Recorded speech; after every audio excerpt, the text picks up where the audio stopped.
अस्सलाम वालेकुम students, welcome back to my channel. तो इससे पहले हमने टेरिडोफाइट्स की क्लासिफिकेशन और इसके कैरेक्टर्स जो है डिस्कस किए थे। तो आप लोगों को पता होगा जो टेरिडोफाइट का क्लासिफिकेशन है उसमें जो टेरिडोफाइट है वो चार जो है ग्रुप्स में डिवाइड किया हुआ है। ठीक है, चार ऑर्डर में डिवीजन जो टेरिडोफाइटा है उसको चार ऑर्डर में डिवाइड किया हुआ है। ठीक है, उन चार में से आपको जो आज पढ़ रहे इक्विसिस्टम, ये साइफेनोप्सिडा का जो है जेनरास है। ठीक है, इक्विसिस्टम एक स्पीशीज़ है, जेनरास है, इसके अंदर बहुत सारे स्पीशीज़ है। तो साइफेनोप्सिडा में सिर्फ आपको एक ही क्लास है, इक्विस्टेनी। ठीक है, इक्विस्टेनी में जो जेनरा है इक्विस्टेल्स या इक्विसिस्टम, इक्विसिस्टम में बहुत सारे स्पीशीज़ है। तो ये जो इक्विसिस्टम है इसका हम जनरल कैरेक्टर और मॉर्फोलॉजी पढ़ेंगे। ठीक है, सिस्टमेटिक पोजीशन सबसे पहले देखो, सब डिवीजन इसका सफेनोप्सिडा है। सफेनोप्सिडा जो है थर्ड नंबर पे आता है आपको। इसके अंदर एक ही ऑर्डर है इक्विस्टेल्स, इक्विस्टेल्स के अंदर एक ही फैमिली इक्विस्टेसी, और इसमें जेनरास इक्विस्टम। फिर इक्विस्टम में बहुत सारे स्पीशीज़ है। ठीक है, यह आपका सिस्टमेटिक पोजीशन हो गया इक्विस्टम का। जो इक्विस्टम इसका हैबिटेट, और हम अभी यहाँ पे मॉर्फोलॉजी थोड़ा भी और देखेंगे, और हैबिटेट और मॉर्फोलॉजी, एक्चुअली यहाँ पे हैबिटेट ऑफ इक्विस्टम मॉर्फोलॉजी भी हम इसमें डिस्कस करेंगे। तो प्लांट बॉडी एक्चुअली सबसे पहले हैबिटेट में आपको ये पता रखना है कि कहाँ पाया जाता है, ग्रो कहाँ होता है। ये जो डैम्प हैबिटेट में ग्रो होता है जहाँ पर वेट हो। ठीक है, गीले जगह पे ये ग्रो होता है, बट इसमें एक्सेप्शन केस एक है, जो सम स्पीशीज जैसे कि इक्विसिटम एरवेंस जो है, एरवेंसी, ये जो है जेरिक कंडीशन में भी ग्रो होता है, but water is essential for its reproduction. जैसे कि ब्रायोफाइट में हमने पढ़ा था, ब्रायोफाइट में जो वाटर एसेंशियल है रिप्रोडक्शन के लिए, और ये जितने भी इसमें स्पीशीज है जेनरास है वो सब वेट एरियाज में या मॉइस्ट कंडीशन में ग्रो होता है। इक्विसिस्टम में ऐसा नहीं है, इक्विसिस्टम में मैक्सिमम जो है वेट कंडीशन में जो ग्रो होता है, बट सम स्पीशीज इक्विसिस्टम एरवेंसी जैसे कि ये जेरिक कंडीशन में ग्रो होता है, बट इसके लिए पानी बहुत ज़रूरत है, वाटर एसेंशियल है फॉर रिप्रोडक्शन। ठीक है, अब प्लांट बॉडी देखो, प्लांट बॉडी हमें दिखने में ये जो है इक्विसिस्टम आल्सो कॉल्ड, इसको कहते हैं हॉर्स टेल, क्योंकि हमें इसके घोड़े की दुम की तरह भी दिखते हैं, हमें हॉस्टेल की तरह दिखते हैं, इसीलिए इसको हम आल्सो कॉल हॉस्टेल भी कहते हैं। बट जो प्लांट बॉडी है जो हमें दिखते हैं वो इसका स्पोरोफाइट है। ठीक है, प्लांट बॉडी को डिस्टिंग्विश किया हुआ है राइजोम, स्टेम्स और इसका लीफ। लीफ जो है हमें निडल लाइक लीफ दिखते हैं। ठीक है, तो जो प्लांट बॉडी इकोसिस्टम है ये एरियल पार्ट हमें दिखता है, और अंडरग्राउंड इसका राइजोइड पार्ट है। राइजोइड रूट लाइक स्ट्रक्चर है, ट्रू रूट नहीं होते हैं। एरियल पार्ट जो है वो हर्बिशियस है, हर्बिशियस मीन ग्रीन। ठीक है, सॉफ्ट ग्रीन स्टेम होते हैं, यूजुअली एनुअल रहते हैं, ये साल में एक बार ग्रो होता है। ठीक है, एक मतलब एनुअल मीन्स जो अपनी जो है लाइफ साइकिल साल में, एक साल में कंप्लीट करे। मेजॉरिटी ऑफ स्पीशीज जो है वो रेंज करते हैं 15 to 60 सेंटीमीटर हाइट, इसका आता है 15 to 60 के बीच में कोई भी हाइट आ सकता है, और 2.0 डायमीटर इसका स्टेम का डायमीटर कह रही है।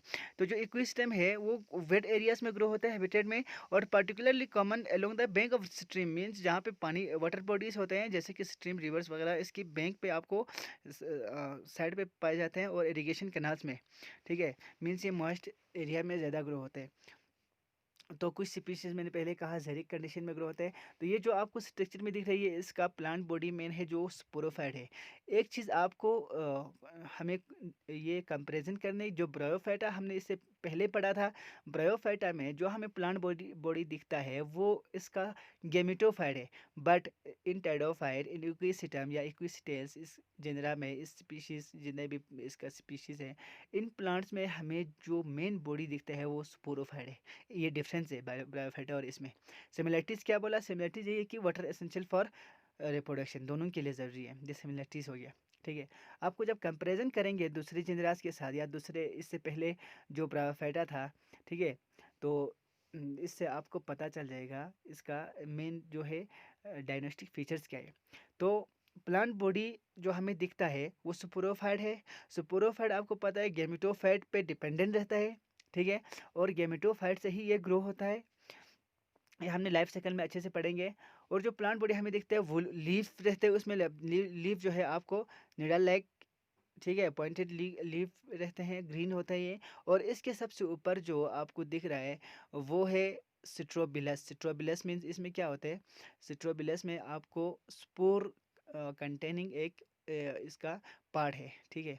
सिट्रोबिलस के अंदर बहुत सारे स्पोर कंटेनिंग पार्ट्स होते हैं, ये बहुत सारे स्पोर्स प्रोड्यूस करते हैं, ठीक है। तो अभी अभी आपको जो दिख रहे हैं वो स्पोरोफाइट है, ठीक है। और इसमें राइजोम्स आपको दिख रहे हैं, जो उसके नीचे वाला पार्ट है जो बाद में मैच्योर हो कि गेमेटोफाइट है, वो इस टाइप में आते हैं। तो एक्चुअली ये बनता कैसे है, after fertilization of male and gamete female gamete and three जोइडेड आर्किगोनिया, आर्किगोनिया के अंदर जो एग होते हैं, एंथ्रोजोइडेड एग जो है फ्यूज होकर जो एम्ब्रियो बनाते हैं, उसी एम्ब्रियो से आपको स्पोरोफाइट ग्रो होगा।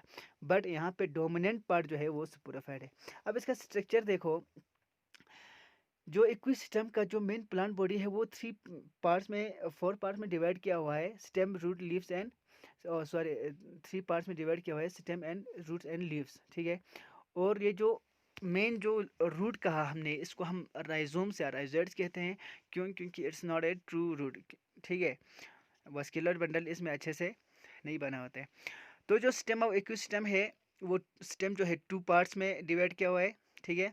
इसमें टू पार्ट होते हैं, एक पेरिनियल अंडरग्राउंड, एक तो ये पेरिनियल रहते हैं, अंडरग्राउंड होते हैं, ठीक है। ज़्यादातर ब्रांच रहते हैं।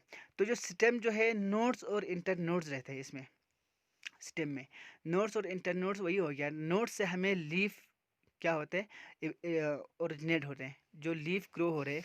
मैं आपको यहाँ पे एक डायग्राम बना के अभी बताता हूँ। लीफ जो है इसमें नोड पार्ट से ग्रो होते हैं। तो देखो, थोड़ा एक स्ट्रक्चर बनाते हैं हम यहाँ पे, ठीक है। तो जो इक्विसिस्टम है इसका लीफ कुछ ऐसा होता है, स्टेम का लीफ जो है, ठीक है। और जो नीचे से और एक लीफ ग्रो हो रहे हैं, ठीक है। तो इनके बीच में रिजेस रहते हैं, RIDGS, रिज या स्कारी पार्ट्स, ठीक है। ऐसा एक स्ट्रक्चर रहते हैं। ये इसका टेरिडोफाइट का स्टेम कुछ इस तरह से दिखता है आपको, ठीक है। तो ये जो जहाँ से लीफ ओरिजिनेट हो रहे हैं इसको हम नोड्स कहते हैं। क्या कहते हैं? नोड्स, ठीक है। और जहाँ से लीफ ओरिजिनेट नहीं हो रहे और या दो नोड के बीच में जो गैप है इसको हम इंटर नोड कहते हैं, इंटर नोड, ठीक है। इंटर नोड है। तो नोड्स और इंटर नोड्स इसके स्टेम में होते हैं। और नोड्स पार्ट से आपको क्या ओरिजिनेट हो रहे हैं? लीफ ओरिजिनेट हो रहे हैं, ठीक है। तो इसको मिटाओ पहले, ठीक है। तो जो रूट पार्ट है इसको हम राइजोम्स कहते हैं, ठीक है। और इसके स्टेम पे भी रूट सम एरियल पार्ट पे राइजोम्स भी ग्रो होते हैं, root like structure grow stem पे भी, हाँ। और जो इरेक्ट रहते हैं यूजुअली एनुअल रहते हैं। ये एनुअल्स मीन साल में एक बार अपना लाइफ साइकिल जो है एक साल में कंप्लीट करेगा। एरियल शूट जो है, जो ब्रांचिंग पेटल है वो मोनोपोडियल होते हैं, ठीक है। मोनोपोडियल आपको हम समझाएंगे। एक होता है डाइकोटोमी, एक होता है मोनोपोडियल, ठीक है। और एक होता है प्रोफ्यूजली ब्रांच। कुछ स्पीशीज में इसमें प्रोफ्यूजली ब्रांच रहते हैं। तो ये जो मोनोपोडियल है, ठीक है, ये प्लांट बॉडी हो गया। और यहाँ से शूट निकलेगा और यहाँ से शूट निकलेगा, ठीक है। एक ही ब्रांच आगे तक जाएगा। मीन्स ये जो मेन एक्सिस है, ये मेन एक्सिस है, यहीं से ही आपको क्या दिख रहा है? शूट ग्रो हो रहा है, ठीक है। तो प्रोफ्यूजली ब्रांच हो गया, एक बार ब्रांचिंग हो गया। डाइकोटमी ब्रांच है ये, डाइकोटमी ब्रांच। अगर इसको हम प्रोफ्यूजली ब्रांच बनाएंगे तो देखो इसी ब्रांच से आगे और ब्रांच निकलेगा, देखो इस तरह से। ये हो गया प्रोफ्यूजली ब्रांच, ठीक है। मेन एक्सिस के अलावा जितने भी यहाँ से ब्रांच आ रहे हैं उससे फर्दर सब ब्रांचेस ओरिजिनेट होना। ये हो गया आपका प्रोफ्यूजली ब्रांच, प्रोफ्यूजली ब्रांच। ये हो गया मोनोपोडियल आपका, ये हो गया मोनोपोडियल ब्रांचिंग, ठीक है। एक होता है डाइकोटमी, सिंपल ये हो गया डाइकोटमी, डाइकोटोमसली ब्रांच रहता है ये, ठीक है। तो इन चीज़ों में आपको थोड़ा सा ध्यान रखने, याद रखने कि इसका ब्रांचिंग पैटर्न कैसा है, ठीक है। तो इसमें कहा, और ब्रांचिंग जो मोनोपोडियल होते हैं, shoots are differentiate into nodes, internodes, तो हमने पहले डिस्कस किया था, ठीक है। तो नेक्स्ट जो है प्रोफ्यूजली ब्रांच, कुछ जेनरास में जो प्रोफ्यूजली ब्रांच रहते हैं वो हमने कहा। और जो मेन क्लोरोफिलस होते हैं ब्रांच जो है ग्रीन हो, तो इसमें क्लोरोफिल ऑलरेडी प्रेजेंट होगा फॉर फोटोसिंथेसिस, और ये प्योरली वेजिटेटिव रहता है। वेजिटेटिव मीन्स वेजिटेटिव पार्ट जो ग्रीन पार्ट होगा, और ये रिप्रोडक्शन में भी बाद में काम आएंगे। मीन्स वहीं से आपको उसी के ऊपर जो है वेजिटेटिवली रिप्रोडक्शन करेंगे। वेजिटेटिव एक होता है, ये आपको हर्बिशियस होता है, ठीक है, तो वुडी ये नहीं रहते हैं। The other are fertiles, the others are fertiles and unbranch. देखो इसमें जो ब्रांच रहते हैं वो फर्टाइल्स मीन्स उसके ऊपर क्या होगा, स्पोर प्रोड्यूसिंग ऑर्गन ग्रो होगा, और ये अनब्रांच होगा, ठीक है, ऊपर कोई ब्रांच और नहीं रहते हैं। ब्राउनिश, जो ब्राउनिश कलर रहते हैं उसमें कोई भी क्लोरोफिल प्रेजेंट नहीं होते, इसलिए इसको हम एक क्लोरोफिलस कहते हैं। वो पार्ट जहाँ से ब्रांचिंग, सॉरी, जहाँ पे जो फर्टाइल होगा, स्ट्रोबेलाई प्रोड्यूस होगा, वो जो है ग्रीन नहीं होगा। और जिस पार्ट से हमें स्ट्रोबिला प्रोड्यूस नहीं हो रहे उसमें वो आपको ग्रीन दिखेंगे, ठीक है। टर्मिनल स्ट्रोबिलाई हो गया, आपको सबसे ऊपर जो है इसका स्ट्रोबिलस होते हैं। ये हम आपको दिखाएंगे, यहाँ पे फिर से समझाएंगे आपको। ये जो आपको प्लांट बॉडी है, ठीक है, प्लांट बॉडी के ऊपर एक ऐसा स्ट्रक्चर रहते हैं, ठीक है, ये जो है स्ट्रोबिलाई होते हैं, स्ट्रोबिलाई। और इसमें जो ब्रांचिंग पैटर्न में जहाँ पे स्ट्रोबिलाई प्रोड्यूस नहीं हो रहे, ठीक है, जहाँ पे जिस एरिया पे स्ट्रोबिलाई प्रोड्यूस नहीं होते, जो फर्टाइल नहीं होते, वो आपको वेजिटेटिवली ग्रीन होगा, ठीक है। ये जो है जहाँ स्ट्रोबिलाई होते हैं ये एक क्लोरोफिलस होगा, इसमें क्या होगा, ग्रीन कलर ये नहीं होगा। क्लोरोफिलस मीन्स जो एक क्लोरोफिलस मीन्स जो जिसमें क्लोरोफिल प्रेजेंट नहीं होता है, मीन्स ये फोटोसिंथेसिस में कोई काम नहीं करेगा, ठीक है। इन दो डिफरेंस में आपको याद रखना होगा। हाँ, तो और क्या होता है, ये अंडरग्राउंड जो राइजोम होते हैं वो रूट की जगह पे जो काम कर रहे हैं, ठीक है। And aerial axis appear in articulate joint और due to presence of distinct nodes, means यहाँ पे आपको साफ दिखेंगे अलग नोड्स और इंटर नोड जो है इसके बीच में आपको क्लियरली आपको गैप दिखेंगे, ठीक है। तो इस पे रिजेस रहते हैं जो स्टेम पे नोड्स और इंटर नोड्स के बीच में, ठीक है। इंटर नोड्स में क्या होता है, आपको रिजेस रहता है दो नोड्स के बीच में, जिसको हम इंटर नोड्स कहते हैं। रिजेस मीन्स एक ग्रूव जैसा, निशान जैसा होता है, फर्रो जो इनर की तरफ आपको डीपली कुछ स्ट्रक्चर दिखेंगे, ठीक है। तो इसके अंदर जो है होलो होगा और ट्यूब लाइक स्ट्रक्चर होगा। ये हम आपको फिर से समझाएंगे। जो होलो रहते हैं स्टेम जो है, आप यहाँ पे देख लीजिए एक बार अच्छे से।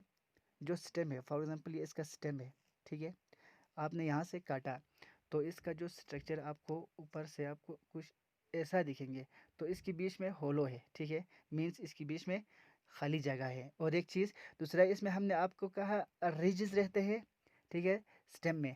तो मैंने पहले इसका स्ट्रक्चर बताया था, जो सॉरी, आप यहाँ पे देख लीजिए, जो लीफ है वो नोड से प्रोड्यूस हो रहा है, ये हो गया लीफ, नोड से प्रोड्यूस हो रहे हैं, ठीक है, ये हो गया नोड पार्ट। तो दूसरा इसके ऊपर दूसरा लीफ है, ये भी दूसरे नोड से प्रोड्यूस हो रहे हैं। और जो इंटर नोड्स है, नोड्स और इंटर नोड्स के बीच में रिजेस रहते हैं, मीन्स यहाँ पे ऐसे आपको लकीर दिखेंगे। इसके अंदर जो ग्रूस, इसमें ग्रूस होगा, GROOBS, मीन्स इसका जो स्ट्रक्चर जो है इनसाइड की तरफ डीप होगा, ठीक है, डीपली स्ट्रक्चर इनसाइड की तरफ होगा, तो उसको हम ग्रूव्स कहते हैं या रिजेस कहते हैं, ऐसा प्रेजेंट होगा, ठीक है। तो ये आपको याद रखना है। इसके बाद कहा इसमें जो रिजेस हो सक्सेसिव इंटर नोड्स, एक नोड्स के इंटर नोड्स के बीच में बहुत सारे रिजेस प्रेजेंट होते हैं, ठीक है। और इसमें ज़्यादा कुछ खास नहीं है। Leaves are normal of same number is the ridges on the stem, और ये कहा गया है कि जितना रिजेस होते हैं उतना इसमें लीफ का नंबर प्रेजेंट होता है। मीन्स इसका मतलब ये है, ये हमने अभी कहा, फॉर एग्जांपल यहाँ पे हमने 5 लीव्स बनाया, ठीक है, 1 2 3 4 5, 5 लीव्स बन रहे, तो इसमें जो रिजेस है वो 5 रिजेस होगा, 1 2 3 4 5, 1 2 3 4 5, ठीक है। इस तरह से 5 रिजेस आपको बनेंगे। Means number of ridges depend upon the number of leaf, ये आपको याद रखना है, ठीक है। और इसमें ये टोटल आपका मॉर्फोलॉजी हो गया, इसमें लीफ प्रेजेंट होगा, लीफ जो क्लोरोफिलस होगा वो आपने पढ़ा। अब यहाँ पे इस स्ट्रक्चर आपको ध्यान रखना है, ठीक है। जो हमें दिख रहा है प्लांट बॉडी, ठीक है, वो मेन जो है स्पोरोफाइट है। अब इसमें जो गेमेटोफाइट है, गेमेटोफाइट बिल्कुल एक क्या होता है, कंजेस्टेड स्ट्रक्चर होगा, ग्रीन कलर का कंजेस्टेड स्ट्रक्चर होगा, जहाँ से आपको स्पोरोफाइट प्रोड्यूस हो रहा होगा, ठीक है। और उस स्पोरोफाइट ने एट मेच्योरिटी जो है अपना रूट निकालेंगे, उस गेमेटोफाइट के बीच में से अपना रूट जो है, अपना रूट लाइक स्ट्रक्चर राइजोम्स निकलेंगे, ठीक है। तो बाद में कुछ देर तक ये डिपेंडेंट रहता है किस पे, गेमेटोफाइट पे। इसके बाद ये डिपेंडेंट ज़्यादा नहीं रहता, ये आपका गेमेटोफाइट है, ठीक है। गेमेटोफाइट, ये गेमेटोफाइट है आपका, ये स्पोरोफाइट है। ये जो रूट निकल रहा है, ये स्पोरोफाइट आफ्टर मेच्योरिटी अपना रूट बना रहे, इससे पहले ये किस पे डिपेंडेंट होगा, गेमेटोफाइट के ऊपर डिपेंडेंट होगा। जो जहाँ से ये जो स्पोरोफाइट प्रेजेंट होते हैं वो आपका गेमेटोफाइट है, और ये इमेच्योर फॉर्म में भी गेमेटोफाइट जो है प्रोथैलस कहते हैं। इमेच्योर फॉर्म में इसको क्या कहते हैं, प्रोथैलस, ठीक है। तो इसका मतलब ये है कि without attaining the maturity, gametophyte produce gametes which on fuses produce the sporophyte। Gametophyte से आपको स्पोरोफाइट बन रहा है, स्पोरोफाइट के मेच्योरिटी के बाद वो अपना रूट्स जनरेट कर रहे हैं, ताकि ये डिपेंडेंट ना रहे किस पे, गेमिटोफाइट पे, ठीक है। इस चीज़ को आपको ध्यान रखना है, क्योंकि जो ब्रायोफाइटा में था उसमें ये जो गेमेटोफाइट पोर्शन है, ये जो गेमेटोफाइट पोर्शन है वो क्या था, डोमिनेंट था। अब यहाँ पे आपको गेमेटोफाइट बिल्कुल अच्छे से दिखेगा भी नहीं, क्योंकि ये ज़मीन के सॉइल सरफेस पे बिल्कुल चिपका हुआ जैसा होता है, और कंजेस्टेड फॉर्म में होता है। और वहाँ से जो प्लांट बॉडी निकल रहा है वो आपको स्पोरोफाइट, लंबा सा प्लांट आपको निकलेंगे वहाँ से, वो स्पोरोफाइट होते हैं, ठीक है। तो ये जो हमने अभी तक पढ़ा, इसका मॉर्फोलॉजी था, और इसका एक्सटर्नल मॉर्फोलॉजी और हैबिटेट, कि ये कहाँ पाया जाता है, दिखता है कैसे, ठीक है। तो नेक्स्ट लेक्चर में हम आपको इसका इंटरनल स्ट्रक्चर्स के बारे में हम डिस्कस करेंगे। तब तक के लिए आपको जो भी क्वेश्चन है, जो भी अभी इसमें कन्फ्यूजन है, आप मुझे टेक्स्ट कर सकते हैं, या वैसे जैसे भी आपको सूट करे आप पूछ सकते हैं, ठीक है। तब तक के लिए खुदा हाफिज़।